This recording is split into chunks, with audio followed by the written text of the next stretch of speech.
Hola, listos para meternos de lleno en un tema, un tema fascinante hoy. Vamos a analizar a fondo algo que nos toca a todos, sobre todo en el trabajo, el sistema cultural en las organizaciones. Y tenemos material académico súper interesante, de un curso de comportamiento organizacional, proyectado a 2025, nada menos. La idea hoy es esa, justamente, desglosar qué es la cultura organizacional. Pero no solo definirla, sino entender cómo se vive, cómo nos forma, cómo impacta en el día a día de una empresa y, la gran pregunta, ¿se puede gestionar? Ok, arranquemos a desmenuzar esto. Me parece genial la misión, porque, a ver, la cultura organizacional es como el ADN de una empresa, ¿no? Es ese sistema de significados que la gente comparte y que la hace única, diferente a las demás.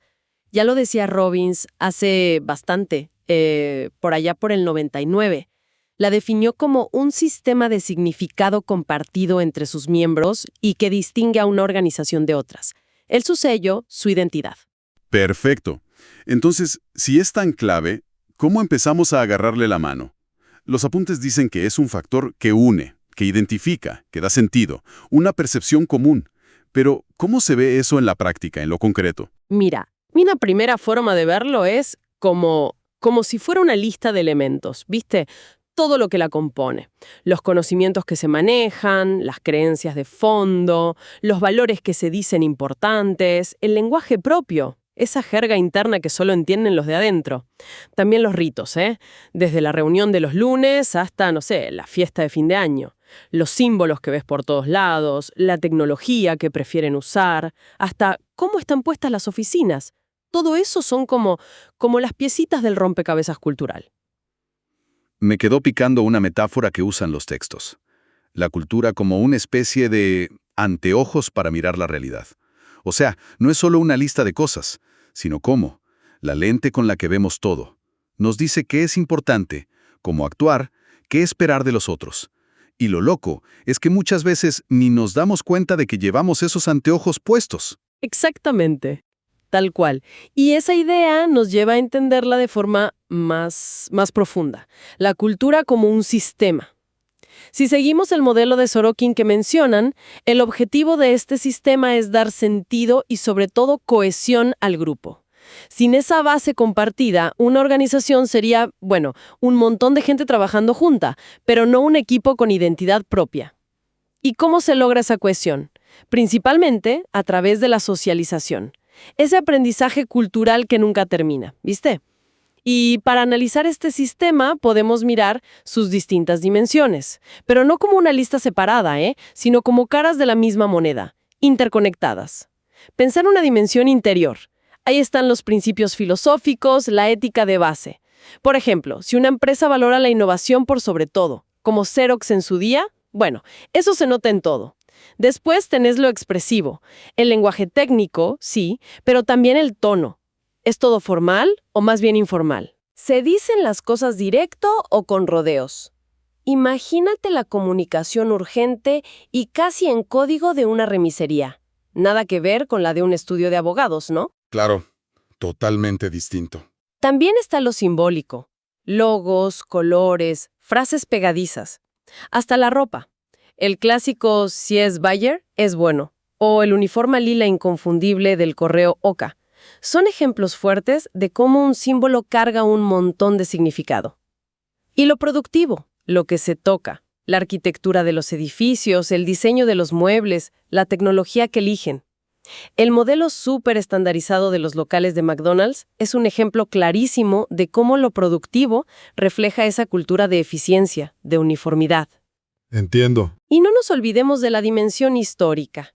El cuento de cómo empezó todo, las historias de éxitos o fracasos que se repiten, los héroes o villanos internos. Una bodega mendocina con historia familiar no tiene la misma cultura que una startup tecnológica que nació ayer. Su pasado juega un papel activo hoy. Y finalmente, la dimensión comportamental. Esas reglas no escritas sobre cómo hay que portarse, la puntualidad casi militar en un banco o esa costumbre tan arraigada del desayuno compartido en algunas oficinas públicas. Son ejemplos de conductas que definen la cultura del lugar. Verlo así, como dimensiones que se cruzan y forman esos anteojos, la verdad que ayuda a entender lo complejo que es. Pero ¿de dónde sale todo esto? ¿Cómo se arma esa base compartida? Los apuntes hablan de emoción y de intelecto. Es un punto clave, sí. Porque la cultura no es algo puramente racional, ¿eh? Nace de nuestra capacidad humana de sentir y de pensar. La emoción es esa reacción afectiva, inmediata, fuerte, que nos mueve. Se nota en el cuerpo, ¿viste? El corazón que late más fuerte, el sudor. También en cómo actuamos, las caras que ponemos, los gestos. Y cuando la procesamos, bueno, se convierte en sentimiento. La conciencia de estar alegre, triste, enojado. Ajá. Y estas emociones no están porque sí, cumplen funciones súper importantes. Nos ayudan a adaptarnos, nos avisan de peligros o recompensas, facilitan que nos relacionemos con otros, comunicando cómo estamos, y nos motivan, nos empujan a actuar para cubrir necesidades o lograr metas. Son como el motor inicial. Y al lado de ese motor emocional está el intelecto, nuestra capacidad de ver, de analizar, de entender, de razonar. Es lo que nos permite no solo reaccionar, sino también planificar, crear significados, armar principios morales, ¿no? Ver qué nos ayuda a crecer y qué no. Se ve en todo, desde el arte hasta las herramientas, las leyes. La conexión es esa, justamente. La cultura sale de ese diálogo constante entre lo que sentimos y lo que razonamos. Es el resultado de un proceso creativo, emocional e intelectual, donde buscamos juntos, como grupo, formas de satisfacer nuestras necesidades, las básicas y las más complejas, de darle un sentido a vivir juntos. Es una respuesta humana fundamental al desafío de ser sociales. Fascinante, la verdad. Y esto nos lleva directo a pensar en la relación entre la persona y la cultura. Los materiales insisten mucho en que no solo nos influye, sino que la necesitamos para desarrollarnos bien, tanto biológica como existencialmente. Totalmente. Es que aprendemos a hablar, a pensar, a relacionarnos, a valorar, todo dentro de un marco cultural. Y en una organización, esta necesidad se ve en funciones muy concretas. Robbins dice que la cultura define fronteras, quién está adentro y quién afuera. Genera identidad. También fomenta un compromiso que va más allá del interés personal. Aporta estabilidad social, o sea, que las interacciones sean previsibles. Y actúa como un mecanismo de control, guiando cómo nos sentimos y cómo actuamos. Pithod agrega que nos da una forma de representar la realidad, con mitos, rituales, de valorarla, que nos gusta, que no, y de expresarla, los lenguajes. Hay un concepto que mencionan los apuntes que es, es muy fuerte y creo que ilustra esta necesidad de una forma tremenda. El hospitalismo. Describe ese síndrome terrible en bebés que los separan de sus cuidadores mucho tiempo. La falta de afecto, de interacción, de ese entorno cultural básico, les causan problemas gravísimos. Me hace pensar, ¿puede existir una especie de hospitalismo organizacional? ¿Qué pasa cuando la cultura de una empresa es tóxica, desconectada, sin sentido? Es una analogía potente o muy pertinente. Así como un bebé necesita ese vínculo para crecer bien física y emocionalmente, las personas en una organización necesitan una cultura que les dé conexión, propósito, un sentido de pertenencia, para estar bien y para poder rendir. Una cultura organizacional positiva, que pone el foco en las personas, que promueve la ética y que incluso da lugar a la espiritualidad entendida como esa búsqueda de sentido, de trascendencia en el trabajo, es fundamental para el desarrollo humano dentro de la empresa. Potencia el crecimiento, el compromiso, la satisfacción. Mencionan una matriz GDR en los apuntes que seguro explora cómo se conectan crecimiento, desarrollo y resultados en una cultura sana. Si la cultura es tan vital y tiene estos efectos tan profundos, entonces la idea de simplemente dejar que las cosas pasen parece que no va. Ahí entramos en el terreno de administrar la cultura. ¿De verdad se puede gestionar? Se puede y, te diría, en el mundo de hoy se debe. Pero para gestionarla, primero hay que entender que no son todas iguales. Hay variaciones. Podemos hablar de una cultura dominante, que son los valores centrales que comparte la mayoría, y subculturas, que aparecen en grupos específicos, departamentos, sedes. Por ejemplo, la Universidad Nacional de Cuyo, la UNCuyo, tendría su cultura dominante, pero cada facultad, económicas, medicina, artes, seguro desarrolla su propia subcultura, con sus matices. Claro, tiene sentido. También se habla de culturas ricas, Piensen en un negocio familiar con mucha historia, lleno de rituales, anécdotas, símbolos, y pobres con menos de todo eso. Quizá una startup nuevita. Y una diferencia clave es entre culturas fuertes, donde los valores centrales se viven intensamente y guían mucho el comportamiento. Siempre se nombra Apple acá. Y débiles, con menos acuerdo o impacto real en la conducta. Quizá en una empresa recién fusionada, ¿viste? Entendido. Y si pensamos en gestionarla activamente, ¿por dónde se empieza? El proceso de selección de gente parece fundamental. Ya no alcanza con mirar solo el currículum, ¿verdad? Correcto. Cada vez más, la selección busca un ajuste cultural. Se trata de ver si los valores del candidato van con los de la organización. Y es de ida y vuelta, ¿eh? Un candidato que no se siente cómodo con la cultura, quizás se baja solo del proceso. Contratar a alguien que no encaja puede salir carísimo, no solo en plata, sino en el clima laboral, en la cohesión, en la productividad. Una cultura fuerte, que la gente tiene internalizada, puede ser un control y una guía mucho más efectiva que cualquier manual de procedimientos. Y en esa gestión, el papel de los jefes, de los directivos, parece central, sobre todo en lo ético. Absolutamente crítico. Para que haya una cultura ética, el liderazgo tiene que ser el primer ejemplo. Lo que hacen pesa mucho más que cualquier código escrito. Tienen que comunicar claro qué esperan en términos éticos, sí, pero también dar capacitación, reconocer y premiar al que actúa bien. Y, fundamental, crear canales seguros, confiables, para que la gente pueda decir si ve algo raro, sin miedo a que le caiga mal. Es fascinante ver cómo el liderazgo no solo reacciona, sino que moldea activamente el clima ético. Un buen clima reduce un montón las conductas que no queremos. Una vez que la persona ya entró, ¿cómo se asegura que se adapte? Ahí entra el famoso proceso de socialización. Exacto. Ese es el proceso por el cual la organización ayuda a los nuevos a aprender las reglas del juego, digamos, a meterse en la cultura. Tiene etapas. Primero, el prearribo. La persona llega con lo suyo, sus valores, sus expectativas. Luego, el encuentro. Es el choque inicial con la realidad de la empresa. Compara lo que esperaba con lo que ve. Después, la etapa clave de identificación o metamorfosis. Acá es donde ajusta su comportamiento, aprende las normas, se apropia de los valores del grupo. Si esta etapa funciona bien, impacta directo en su compromiso, en su productividad. Ajá. Y finalmente, la actualización. Ya está integrado. El empleado no solo cumple, sino que puede dar feedback, puede ayudar a que la cultura evolucione.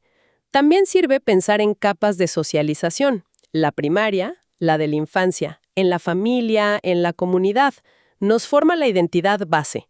La secundaria viene después. Al aprender un oficio, una profesión, al entrar a una organización específica. Construye sobre la primera, adaptándonos a roles y lugares nuevos. Todo este proceso nos permite ser quienes somos, ¿no? Miembros de grupos, capaces de comunicarnos, con valores, con proyectos, nos hace individuos para sí y para los demás. Y dentro de ese proceso de adaptarse, aparece una tensión que me parece súper interesante. Conformidad versus autonomía. Por un lado, la cultura quiere que nos adaptemos, que sigamos las reglas. Cierto. La conformidad social es esa tendencia a hacer lo que hace el grupo. Se ve mucho en culturas fuertes y en profesiones donde la estandarización es clave por seguridad o eficiencia. Pensé en la policía, los bomberos. Se busca que haya poca variación. Pero por otro lado, está la necesidad de autonomía personal, de poder decidir, de expresar lo propio. ¿Cómo juegan esas dos cosas? Juegan en tensión, sí. La autonomía se da más en culturas con menos reglas escritas, con supervisión más relajada, donde se valora la iniciativa, la creatividad. Imagínate agencias de publicidad, estudios de diseño, laboratorios de investigación. Ahí, si todos se conforman demasiado, se muere la innovación, que es lo que necesitan para sobrevivir. Necesitan esa libertad para probar, para disentir constructivamente. Encontrar el equilibrio entre conformidad y autonomía es un desafío permanente para cualquier organización. Y eso conecta directo con otra tensión clave que mencionan los apuntes. Tradición versus innovación. La socialización busca mantener la tradición. Pero, ¿y el cambio? Exactamente esa es la dinámica. La socialización, por cómo funciona, tiende a conservar lo que ya existe, a pasar la posta de la tradición. Pero cada persona nueva que entra, con su historia, su mirada, que es fruto de su propia socialización, la primaria y otras secundarias, trae el potencial de innovación. La cultura organizacional que está viva no es estática.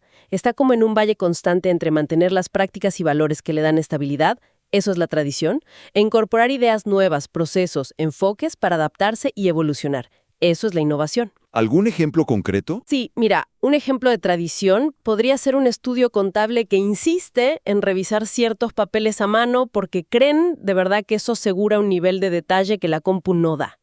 Es parte de su saber hacer histórico.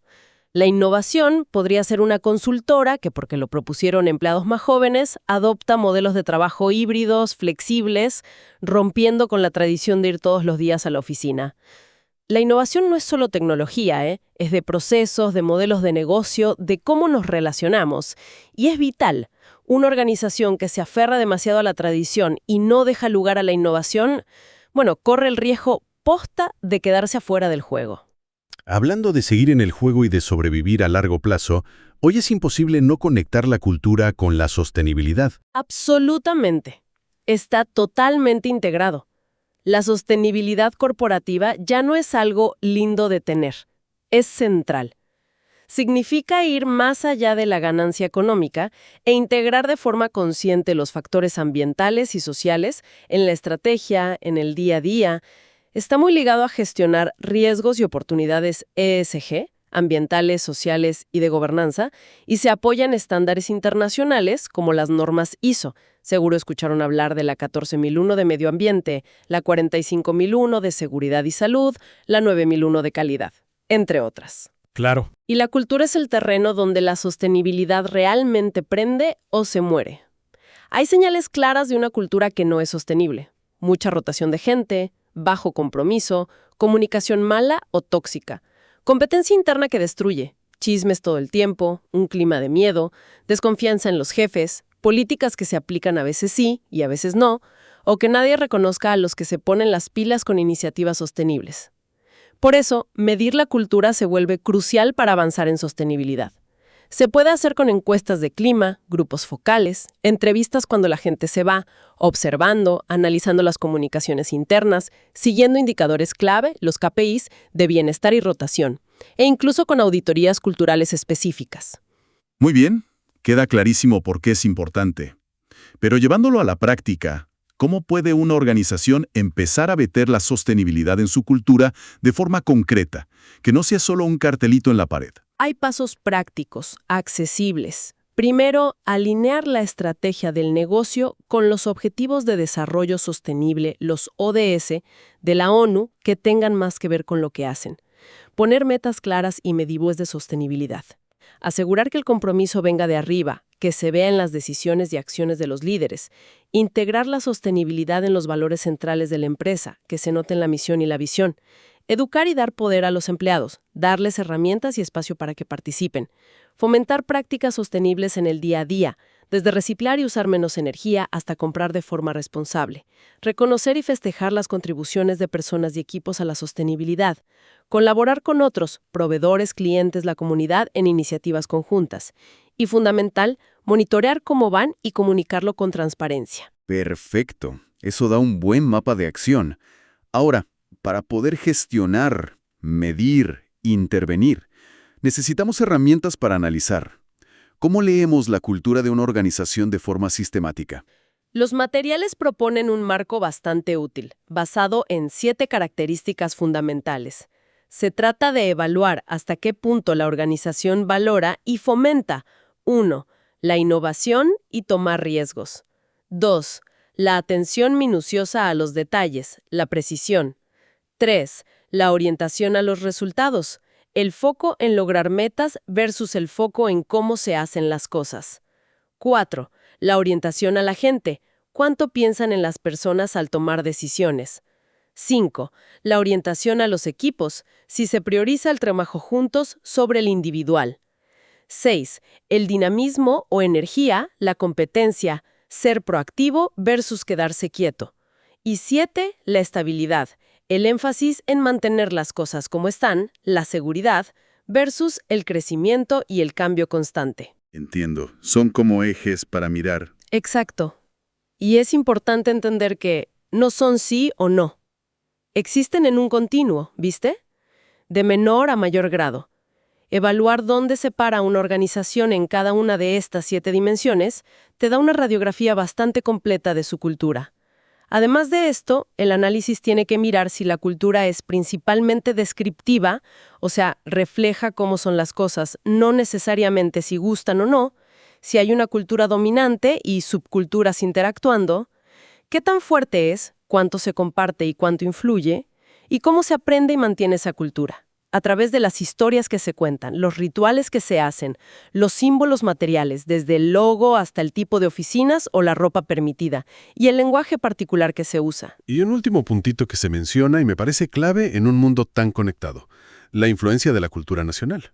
La cultura de una empresa no está flotando en el aire, ¿cierto? Exacto. No opera en el vacío. La cultura nacional del lugar donde está la organización inevitablemente influye y le da forma a la cultura organizacional. Lo que funciona o se valora en un país, quizás en otro no. Por eso, la sensibilidad cultural, la adaptación, son claves para las empresas que trabajan internacionalmente. No puedes simplemente exportar tu cultura corporativa sin mirar el contexto local. Bien, creo que recorrimos un montón de temas. Si tuviéramos que resumir la idea central de todo esto, diría que la cultura organizacional es mucho más que si el ambiente de trabajo es bueno o malo. Es un sistema complejo, vivo, con un montón de capas, valores, creencias, conductas, símbolos, que define quién es una empresa y que tiene un impacto gigante en cómo funciona y en cómo se siente la gente adentro. Y vimos que entenderla es clave para poder gestionarla, incluyendo cosas tan importantes hoy como la ética y la sostenibilidad. Totalmente. Y yo recalcaría que entender la cultura no es solo un ejercicio para académicos o consultores, ¿eh? Es una herramienta práctica, poderosa para cualquiera dentro de una organización y sobre todo para los que la lideran. Analizarla, entender dónde está fuerte, dónde está floja y trabajar a conciencia para llevarla en una dirección positiva, bueno, eso puede marcar una diferencia real en los resultados, en el bienestar de la gente y en la capacidad de la empresa para adaptarse y seguir creciendo a largo plazo. Para cerrar, y volviendo a esas tensiones que exploramos, nos gustaría dejar una reflexión picando. Pensando en esa lucha constante entre la necesidad de encajar para ser parte y la búsqueda de autonomía para expresarnos, o entre el peso de la tradición y el empuje de la innovación, ¿cómo navega cada uno su propio lugar dentro de la cultura de su organización? ¿Dónde encuentra ese equilibrio personal entre adaptarse para pertenecer y al mismo tiempo aportar su mirada única para ayudar a que esa cultura siga viva y cambie? Les agradecemos muchísimo por acompañarnos en este análisis detallado del sistema cultural en las organizaciones. Esperamos que les haya servido y nos encontramos en la próxima.